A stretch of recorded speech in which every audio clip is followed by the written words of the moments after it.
Alright, so let's be extra nerdy today and talk about in-depth strategy in StarCraft 2. What I got for you today is a match between none other than INnoVation and Dark, but we're gonna be watching this game mostly from the perspective of INnoVation, and the reason for that is quite straightforward. First and foremost, I've already seen the game. I've actually seen several games very similar to this, because what I want to talk about is the Terran Mech compositions.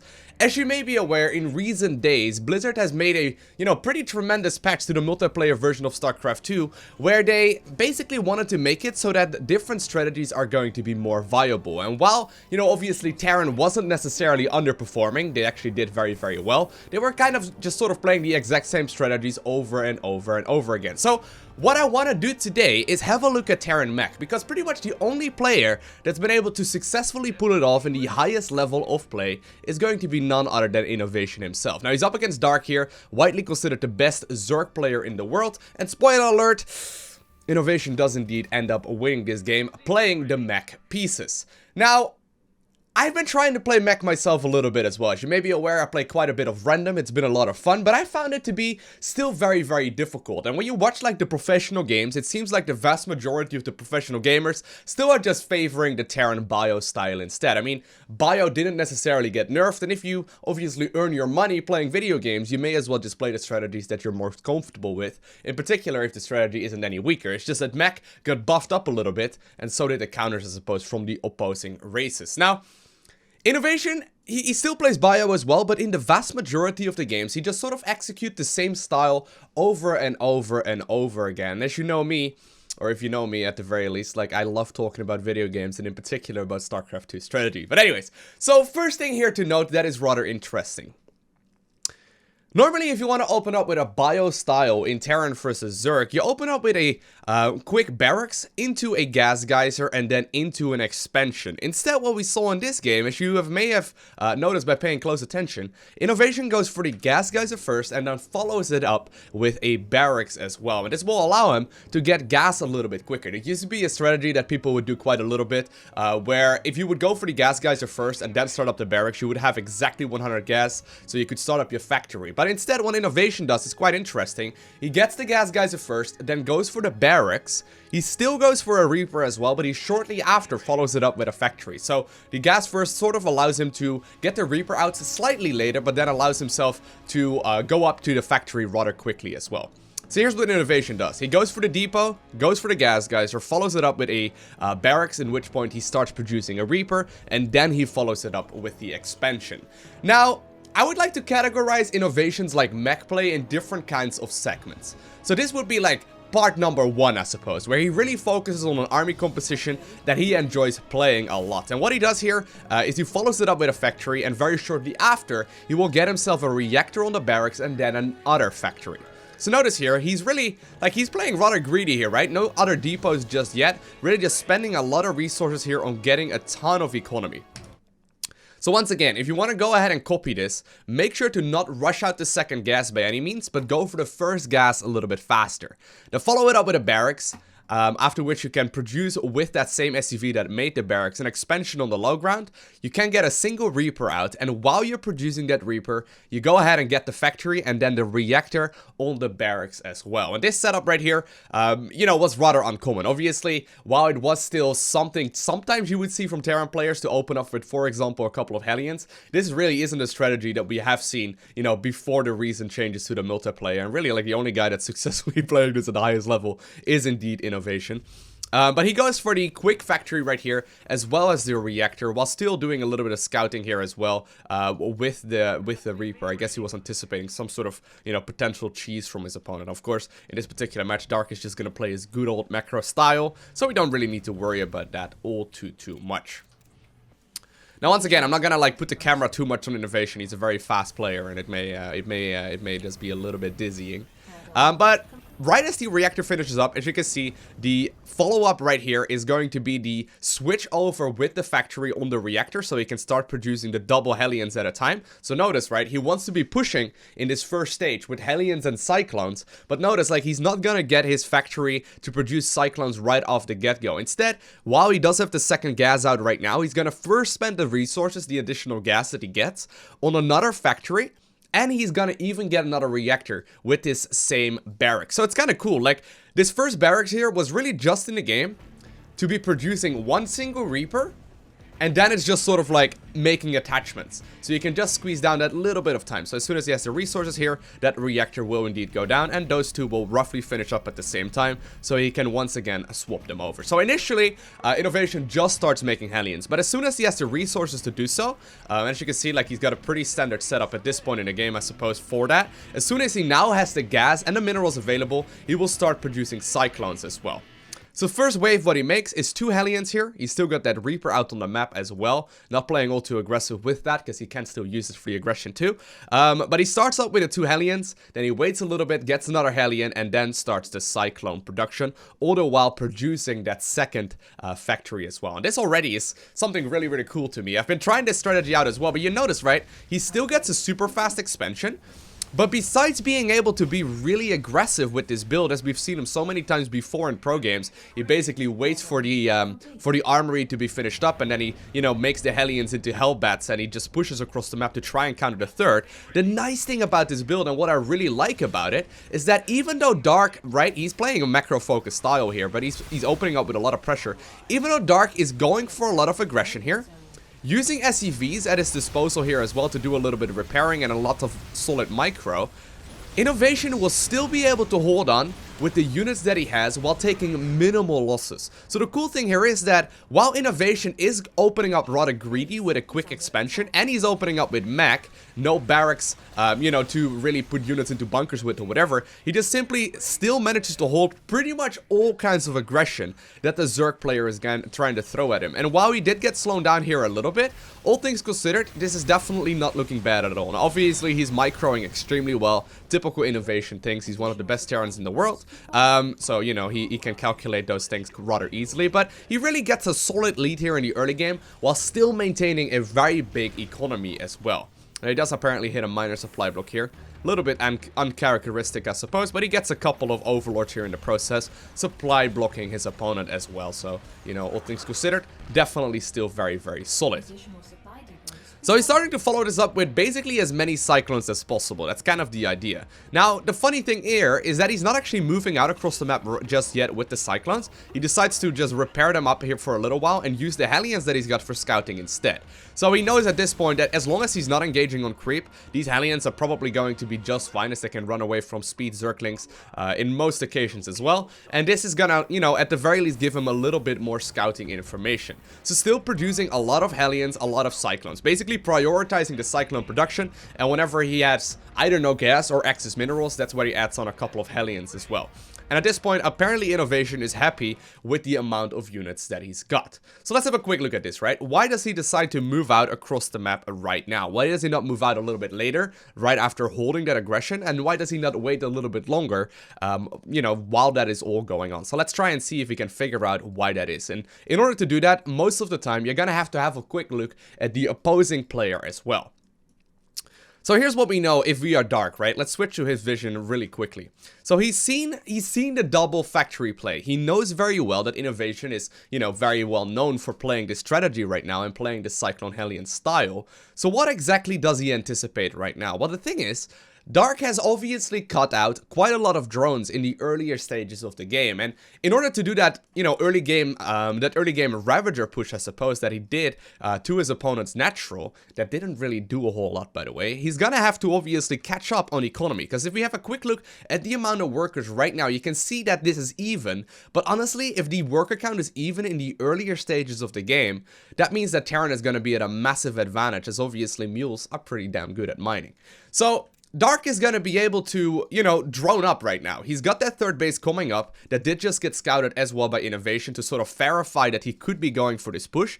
But more importantly, he's also got, you know, the vision of the timing of that third. He realized that this was up rather late. And what a standard follow-up here is from Dark is to start producing a lot of drones to try and catch up on that, you know, economy deficit that he's established at this point. And right at that moment, INnoVation is going to start moving out. Now, one little cute move that he does as well, As you can see, he's reinforcing with the double factories that are producing.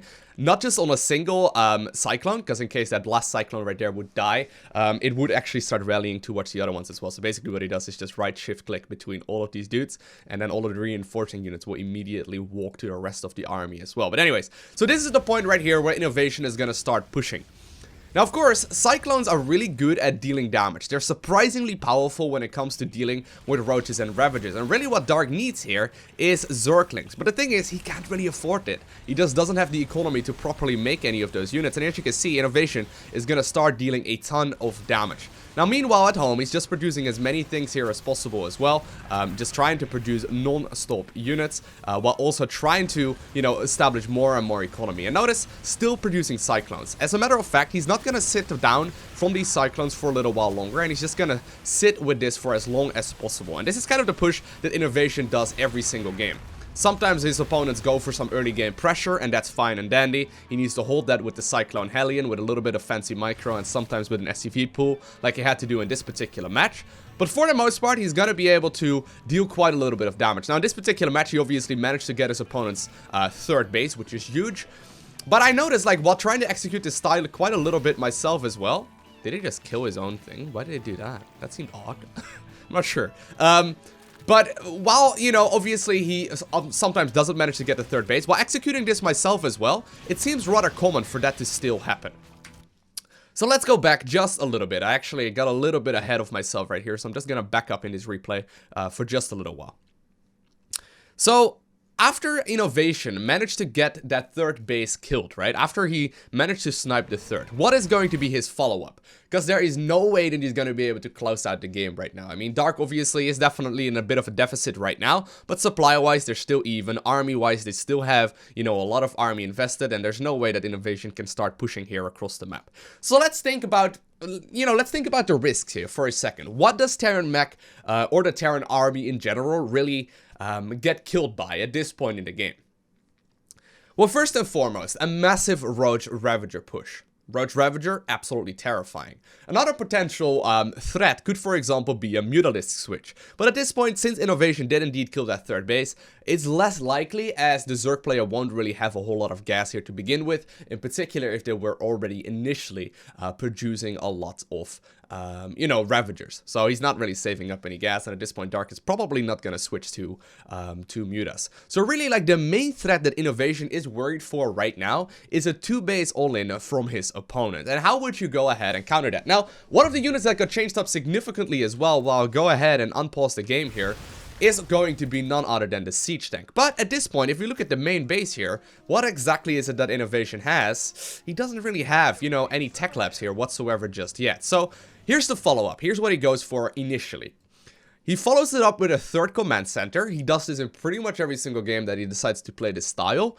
And then he starts adding on the double gases in the natural as well. So all the while, he's just simply been producing a lot of economy, really trying to get mass eco in the natural as well. And then he follows it up with a third command center after dealing the pressure, as well as the double gas.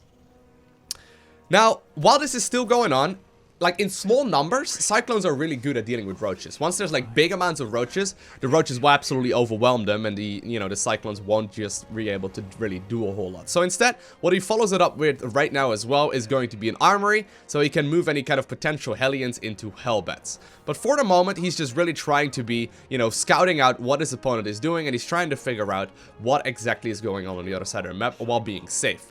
Now, one cute move as well, that one of the, I guess this is like one of the highest level moves you can do. So this may seem very insignificant, but it's really important when you're trying to execute this, right? So notice where INnoVation is positioning his army. If I were him at this point in the game, I would probably put my army somewhere in the natural, right? But the thing is, if Roaches move up the ramp, be it this one or be it this one right here, they're going to be able to get a really big concave, and generally speaking, they're going to be just fine. And I've seen INnoVation defend against counterattacks at this point in the game by just simply positioning his army just in the way it is. Because at this point, they really won't be able to move up to either of those ramps or really get, a big concave out. If his opponent, say Dark, was going for like a Roach speed timing attack, the positioning of the army here is crucial. If it would be right here in a natural, he would be able to get a huge arc. The third base would undoubtedly go down. So INnoVation positioning his army where it is really very, very smart. So once again, after going for the aggression, he decides to go for the follow-up right here to get that third command center and to get the additional gases. Now, of course, what does he plan on getting with those gas geysers? First and foremost, he's going to be able to spend it on additional cyclones, and that's exactly what he's doing right now as well. He's trying to produce as many as possible. Then once he starts getting a little bit of gas initially, he starts upgrading in the armory as well, and obviously he can produce or move those Hellions over to Hellbats. But very, very shortly, he will start adding on additional factories. And there we go, right there in the main. So he's producing non-stop here out of these factories, right? But right after finishing up the armory and starting up the first melee or the first mech attack upgrade, I suppose, he decides to switch back into Hellion production, saving himself some more gas, and then he starts adding on additional factories. Obviously, if you want to add on a couple, that's going to be rather expensive, and I believe he adds on a third as well. He does this every game, yeah. So he follows it up with 3 more factories, and all 3 of these factories are indeed going to be receiving tech labs. So right now, right, basically what we've got, he opened up with a quick command center, followed it up with Hellion Cyclone play, which is absolutely beautiful because it holds, you know, all of the early game aggression. At the very least, I haven't really seen him die in the earlier stages of the game. Plus, it can put up a lot of pressure. But more importantly, it buys him time to establish that third command center, to get himself the additional gases, to start upgrades, at which point he can start transitioning towards 3 more factories. And that's really where this game starts getting a little bit wild. But I would say this earlier stages of the game, and this is where the game, you know, just starts being a little bit more tricky to call. This, what he's done right here in the earlier stages of the game, is basically what he does in every single Terran vs Zerg, where he goes for this style. The straight up, you know, like Cyclone Hellion play into the triple additional factories while getting mech upgrades. It's something that I think INnoVation is the only one that really has been properly able to push or to pull off. Now at this point, obviously, he's still in a risky position. He does still, you know, produce those factories right here in the main base, and he doesn't really have any siege tank outs just yet. But you'll be seeing here, you'll be noticing here, that his army is still plenty big to deal with darks. Obviously, he knows that he's done damage here to Dark, which is fine and dandy. Maybe that, yeah, that barracks will end up falling, but it's okay, the factories are already produced. But at this point, INnoVation is even trying to move out across the map. This is risky, obviously he doesn't know a whole lot, but at the same time, he's doing some run-bys here with Hellions, which is also one of the typical things that he keeps on doing, like, throughout the match. Obviously, Hellions don't require any gas. Gas is sort of like the limiting factor when you are playing mech, so in many instances, you're going to be spending some of your minerals on Hellions. Hellions aren't that great in maxed out fights, so you may as well try and see if you can go for some run-bys, and it's kind of a cool concept. Now, while INnoVation is looking to be really aggressive here, he's really not planning on moving out. He doesn't really want to move out here until he's much further along, and as you can see, he starts producing those triple siege tanks right now, as well as the 4 Hellions at once. And this is where, you know, the mech army becomes terrifying. This is the point where, you know, so many siege tanks come out. He's got that third base secured. There's no way that can really be pressured right now, and at this point, INnoVation is looking fine and dandy. Still going for the constant Hellion harass here as well, while also researching the blue flame upgrade right here, the infernal pre-igniter, to roast the drones a little bit faster, so, you know, to hopefully slow down his opponent's economy just for a little bit. Now, of course, Darkling a little bit too good for that as well. But anyways, so at this point, once again, right, let's talk about army positioning here for just a little bit once again. So INnoVation, instead of putting all of his army right up here, or for example, right up there, instead, what he decides to do is position one Hellion up to the north, so he can spot incoming aggression from this distance instead. Plus, if he sits on the watchtower, he can attack the other alleyways into the third, or into like the central part of the map right here, with relative ease. Instead, if he would have been sitting on the third base, his army, yes, is going to be more defensive, I suppose, but in many instances, it's just more powerful to put it right here out on the map. And that's kind of risky because this army is slow, right? It doesn't really move out very fast. And I mean, if the siege tanks get sniped, that's pretty much game over. But it's smart because he's already got this area covered as well. And with those Hellions counterattacking on the other end, he sort of has a vague understanding of what's going on in this area of the map too. Now, let's say his opponent would be going for Mutalisk, right? So already we could see one of those missile turrets go down right there at the third base. Obviously, I'm assuming here, yeah, he's been looking, could he actually see this? Did he just scan? He may have just, like, scanned. All things considered, though, he should have a reasonable understanding of what's going on. No, actually, he didn't just scan. Otherwise, we would have seen the hive. But anyway, like, he should have a reasonable understanding of the timing of when his opponent could potentially be moving out. But at this point in the game, if his opponent would go for Mutas, here's what INnoVation would do. He produces 3 Thors out of this factory instead, and if there are like continued Muda production going on, he makes another round of 3 Thors. And 6 Thors, since the additional range and splash damage and all the shenanigans that they recently received, they're far better at dealing with Mutas than they ever were in the past, and they're like a legitimate anti-air unit. Plus, on top of that, obviously, if you do click fast enough, the Cyclones are still very powerful and very good at shooting up as well. So really what INnoVation is looking for right now is to start moving across the map and potentially get another base here as well on the back of it. He's really not like rushing out the engagement, but he's definitely looking to start taking a fight here. Obviously he knows at this point in the game that he's got a nice, a nice army, a very, very powerful army, but the one thing to be careful about is obviously the Vipers. So Vipers got the Blinding Cloud ability. That's one thing to be careful for, because they can shut down a significant chunk of the forces. But it looks like INnoVation is not too worried for that. He's still producing more and more siege tanks here, and he's gonna try his very best to siege up here on the high ground.